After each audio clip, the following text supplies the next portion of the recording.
Good morning, friends. This is Mr. P.J. Titus from Salem Classes. I got a request from somebody to record this video of chapter number 4.4, A Kingly Chalk, that is for 7th class and communicative English. But I would like to explain that poem. At the same time, I want to show you the original text. Actually, according to the book of Communicative English, chapter number 4, it is named the poem as A Kingly Joke. But this poem, the name of the original name of the poem is I Had Gone a Begging. It is Gitanjali poem number 50. Okay, the famous writing of Gitanjali that was written by Rabindranath Tagore. 50 number poem is this.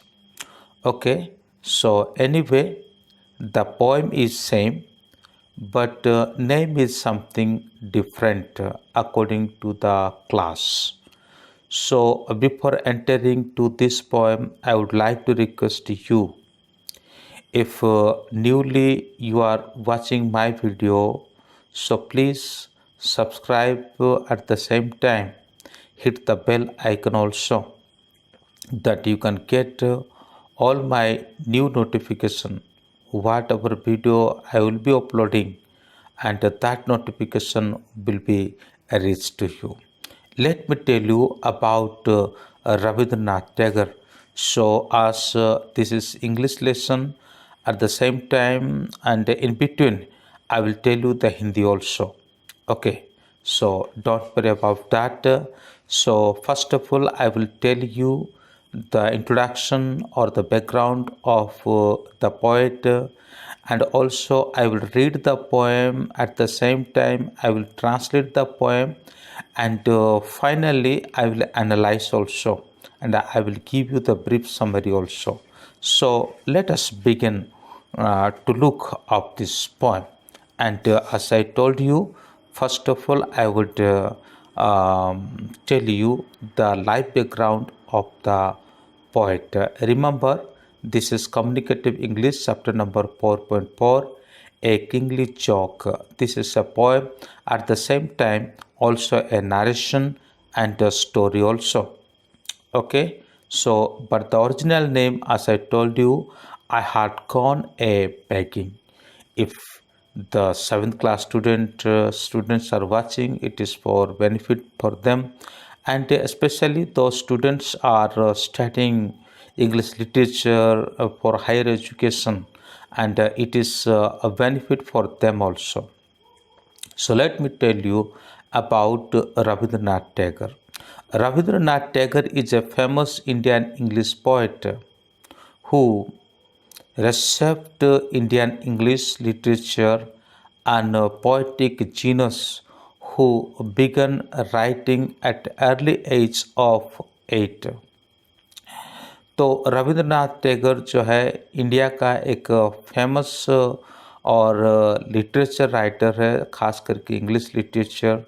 और वो जब 8 साल के थे उसी समय में ही उनके अंदर एक जीनस पैदा हुआ था, और उसके चलते वो क्या करते हैं कि अपना पोएम को वो मतलब जो भी उसका राइटिंग है वो लिखते हैं, ना कि केवल पोएम बल्कि नॉवेल और शॉर्ट स्टोरीज, बहुत सी चीज़ों को उन्होंने लिखा है। और रियलिटी में जब हम उसको पढ़ते हैं तो नेचुरली हमें लगता है कि हम वहीं पर ही है जहाँ जहाँ की घटना को वो वर्णन करते हैं।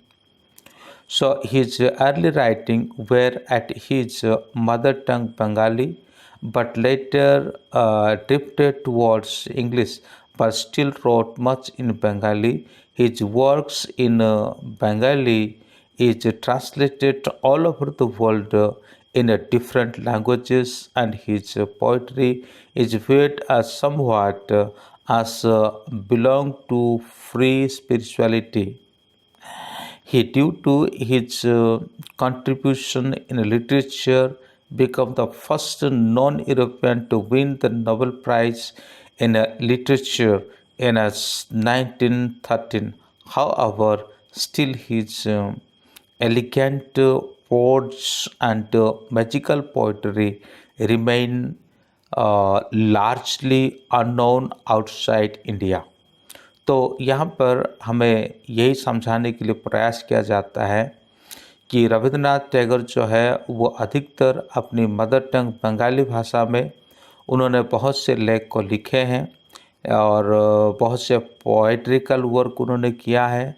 और जैसे कि उनका जो पोएम है और विशेष रूप से स्पिरिचुअलिटी के ऊपर आधारित है, और बाद में चल कर के उसको इंग्लिश में वो पोएम लिखते हैं। और खाली उतना ही नहीं, बल्कि उनकी पोएम को दुनिया के भिन्न भिन्न भाषाओं में उसको ट्रांसलेशन किया जाता है।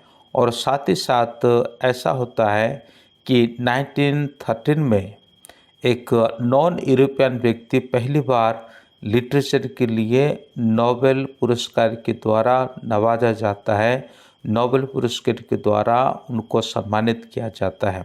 तो आइए हम पोएम को रीड करें। I had gone a begging from door to door in the village path। यहाँ पे पोइट कहता है कि मैं और डोर टू डोर गांव के जो पथ है, मार्ग है, उसी में मैं भीख मांगने के लिए जाया करता था।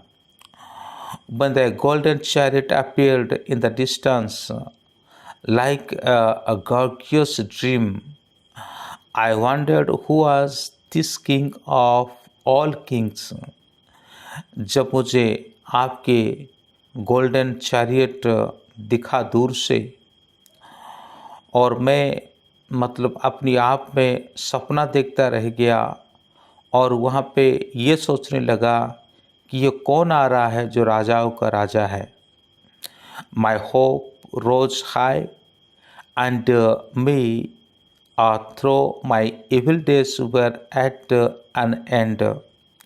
मैंने अपने आप में एक विचार किया और मैंने अपने आप पे आशा हौसला बढ़ाया और मैंने सोचा मेरा जो इविल डेज है, मेरे जो बुरे दिन हैं, और उसका अंत होने को जा रहा है। And I stood waiting for alms to be given unshaken and for wealth scattered on all sides in the dust. मैं उस उम्मीद लेकर के वहाँ पे खड़ा था कि मुझे और अनशेकन वेल्थ और मिलेगा, जो व्यक्ति सामने आ रहा है वो मुझे देगा, और साथ ही साथ उतना भर भर के देगा जैसे मान लो बचे हुए जो धन है वो तो यहाँ जो डस्ट है वो डस्ट के चारों ओर गिर जाएगा। The chariot stopped where I stood. The glance fell on me and thou comest down with a smile। Chariot तो मतलब रथ जो है वो बिल्कुल मेरे नज़दीक में आकर के रुक गया, और दाव आपका ग्लांस और आप जो हो और आप मेरे नज़दीक आए और स्माइलिंग करते हुए। I felt that the log of my life had come at last। और मैंने सोचा है कि मेरे जीवन का जो भाग्य परिवर्तन होने का एक समय आ गया, वो समय बहुत नज़दीक हो गया। Then a sudden thou didst hold out thy right hand and say। लेकिन अचानक से ऐसा होता है कि आप जो है आप अपने दाहिना हाथ को मेरे ओर दिखाते हुए बढ़ाते हुए कहते हो, What hast thou to give to me। आपके पास जो है वो आप मुझे दो। मैं आपसे मांगने का उम्मीद कर रहा था, लेकिन आपने क्या किया कि आपने उल्टा मुझे ही मांगने लगा। Oh what A kingly जेस्ट। ओ ये किस प्रकार का राजकीय परिहास है। Just was it to open thy palm to a beggar to beg? आप ये किस प्रकार का मजाक मेरे साथ करते हैं कि आप भिखारी की तरह अपने हथेली को खोल करके खड़े हुए हैं एक भिखारी के सामने। I was confused and stood undecided, and then from my wallet I slowly took out the least little grain of corn and gave it to thee। और जैसे आपने मुझे मांगा और मेरी तरफ अपने हाथ को आपने बढ़ाया तो मैंने क्या किया, कन्फ्यूज हो गया, विचार नहीं कर पाया, क्या करूं ना करूं, कुछ सोच भी नहीं पाया। जैसा भी हो, मैंने अपने हाथ को मेरे अंदर जो बैग था उस बैग के अंदर लिया और छोटा सा एक मक्का का टुकड़ा मेरे हाथ में आया और मैंने उसे आपके हाथ में रख दिया। But how great my surprise when at the day's end I emptied my bag on the floor to find at least a little gram of gold among the poor heap। तो बड़ी ताजुब की बात है, एक सरप्राइज की बात है। जैसे संध्या के समय होता है, मैं अपने घर पे चला जाता हूँ। घर पे जाने के बाद जब मेरे बैग को खाली करता हूँ तो वहाँ पर एक हिप मतलब एक छोटा सा हिप वहाँ पर जमता है और जमने के बाद मैं देखता हूँ कि वहाँ पे मैं जिस साइज़ का जो ग्रेन का टुकड़ा जो है, मक्का का टुकड़ा जो है मैंने राजा को दिया था, बिल्कुल उतने ही साइज़ का एक गोल्ड और मेरे जो अनाज है और उस अनाज के बीच में मुझे मिलता है। Bitterly wept and wished that I had the heart to give thee my all। फिर मैं मन ही मन सोचा, रोने लगा, ना बिखरने लगा और मैंने कहा कि काश ऐसा होता कि मेरे पास जितने भी ग्रेन था वो सब कुछ मैं आपको देता। ये मैंने सोचा, अगर मैं आपको सब कुछ देता तो उसके बदले में मुझे ये छोटा सा टुकड़ा नहीं बल्कि मेरे बैग में जितने भी अनाज थे वो सब कुछ मुझे कैसा होता, वो सब कुछ एक सोने की तरह मुझे मिलता। सो आइए अब हम उसका एनालाइज करेंगे, मतलब उसका समरी को मैं आपके सामने रखूँगा और कृपया करके just you see this lecture, so you try to read also the poem as you can understand the meaning of the vocabularies. The poem I had gone a begging is not just a simple poetry but a narrative, one which tells moral and a central idea of the poem. At last, in the poem, a poet beggar was begging from door to door in the village path। ये जो poem है ये एक सामान्य सा poem नहीं है या तो फिर एक साधारण पोइट्री वर्क नहीं है, बल्कि एक नैरेटिव है, ठीक है ना, बल्कि एक नैरेटिव है। और इस नरेशन में और इसका जो सेंट्रल आइडिया एक मोरालिटी से छुपा हुआ है, जो कि हम इस पोएम को पूर्ण पढ़ेंगे और तभी हम जान पाएंगे।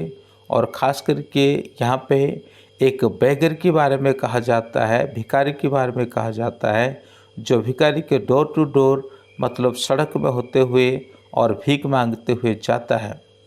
Suddenly he saw that a golden chariot was coming toward him। Watching the golden chariot, the beggar thought that who is the king of king coming toward him। तो जैसे ये भिखारी भीख मांग रहा था और चलते चलते अचानक से वो एक गोल्डन चैरियट को देखा, यानी एक गोल्डन रथ को उसने देखा।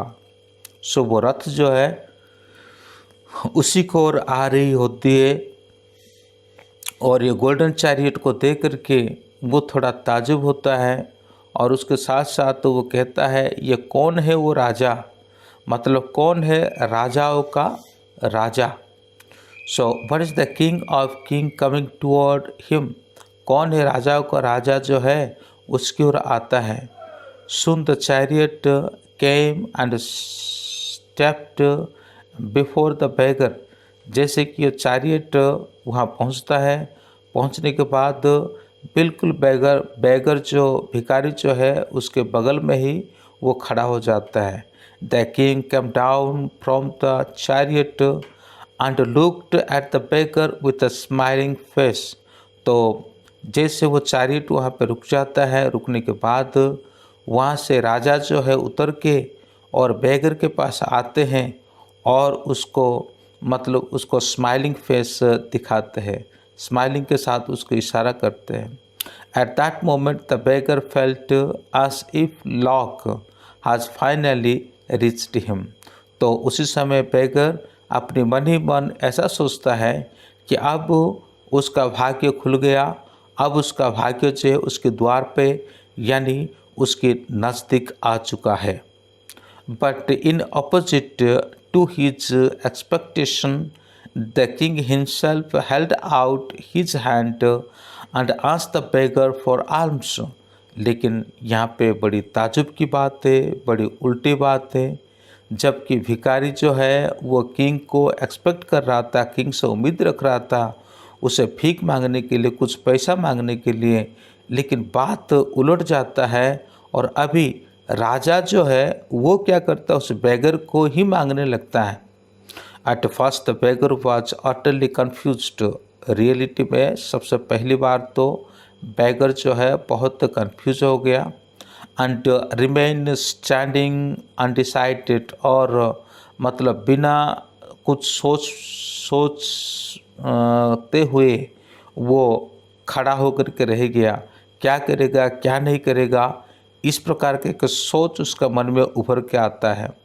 You was not able to understand how a king stepping down from golden chariot can ask for alms from him a beggar. वो समझ नहीं पाया कि सोने के रथ में बैठ कर के आने वाला एक राजा जो क्या हो बन सकता है, भिखारी बन सकता है। एक भिखारी के सामने एक भिखारी को ही भीख मांग सकता है। ये बात उसको समझ में नहीं बैठ रहा है कि आखिरकार होता क्या है। He feelings at ask for alms from his beggar. He feeling as it the king is mocking him। और आखिर में उसने ऐसा सोचा है कि राजा जो है उसको क्या कर रहा है, मॉकिंग कर रहा है, परिहास कर रहा है, उसको मजाक कर रहा है। Took out the smallest grain of corn from his bag and offered to the king and reluctantly। बड़े अनिच्छा में होकर के वो क्या करता है, अपने जो पाउच है, अपने जो बैग है, और उसी में हाथ डालता है और वहाँ से एक छोटा सा टुकड़ा का, एक मक्का का जो बीज है वो निकालता है और उसके बाद वो क्या करता है, उसको राजा को देता है। Smallest grain of corn from his bag and offered to the kings reluctantly। At the end of the day the poet beggar returned home and emptied his bag on the floor।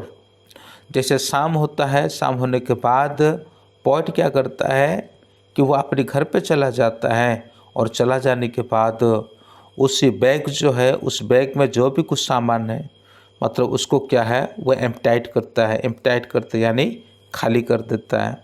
जैसे वो खाली कर देता है floor के ऊपर, to his great surprise, उसको एक सरप्राइज देखने को मिलता है। he found a little grain of gold in the heap of a alm। तो जो भी मतलब वो इकट्ठा करके लाया था अनाज वगैरह है, और उसी में, उसी हिप में और एक छोटा सा सोना का जो टुकड़ा है जो बिल्कुल मक्का का जो साइज का होगा वो उसको देखने को मिला। Then he realized his folly and wished that he should have given all of his grain to the king, ask then all the gold he would have would turned back in gold. तो उसके बाद उसके मन में एक प्रकार का लालच आता है और मन में वो सोचता है काश वो पूरे बोरी जो उसके पास था, जो बैग ही उसके पास था, वो सब कुछ उसको दे देता तो डेफिनेटली उसमें जो भी कुछ है वो सभी सोना बन जाता। ध्यान रखिए, वो जिस साइज़ का मक्का का सीड राजा को दिया था बिल्कुल उसी साइज़ का ही एक मक्का का गोल्डन सीड अब ये भिखारी को प्राप्त होता है। तब वो मन ही मन कहता है, मैं मतलब रोता है, मतलब चिल्लाता है, कहता है कि काश मैं मेरा सारा बैग उसको दे देता तो वो सब क्या बन कर के आता, सोना बन कर के ये सब मुझे मिलता। The beggar at first had expected rich earn from the king but opposite to his expectation. यहाँ पे देखते हैं जो भिखारी है वो राजा से कुछ उम्मीद रखता है, लेकिन उस उम्मीद का बिल्कुल उल्टा ही काम यहाँ पे होने लगता है। The king himself bagged for arms. तो किंग ही है जो क्या करता है, अपने आप में आर्म्स को वो मांगता है। So talking as kingly jest he presented little in arm and later received the same in gold. The moral of the story is that we give to this world is what we later receive in the world in apparent multiple. वो कहते हैं कि हम इस संसार को जो देते हैं वो देन नहीं है, बल्कि हम ऐसे कुछ देते हैं जो क्या करता है भविष्य में और हमें मल्टीपल होकर के हमें वापस मिलता है ईश्वर के नाम से यदि हम कोई चीज़ को देते हैं। The king of kings is the god watches us to see. यहाँ पे किंग ऑफ किंग का जो शब्द को यहाँ पे इस्तेमाल किया गया है वो शब्द का है, वो शब्द जो है और अभी सबके द्वारा देखा सुना जाने लगा।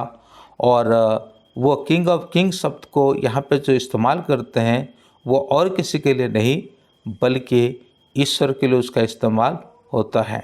जैसे बाइबल में भी लिखा है he is king of king, he is Lord of Lord and etcetera. तो वहाँ बाइबल में भी ऐसा ही लिखा होता है कि किंग ऑफ किंग यानी राजाओं का राजा, ठीक है ना। जो ईश्वर इस संसार को बनाया है वो कौन है, राजाओं का राजा है, प्रभुओं का प्रभु है। What we contribute to this world and award us according to it. हम जो भी कुछ इस संसार में देते हैं, जो भी काम करते हैं और उसी के आधार पर ही हमको क्या होता है, प्रतिफल मिलता है। तो उम्मीद करता हूँ ये पोएम जो है सबको समझ में आ गया होगा। फिर भी रिक्वेस्ट करता हूँ आप कृपया करके चैनल को सब्सक्राइब करें, शेयर करें और बेल आइकन को भी हिट करें। Thank you. may God bless you.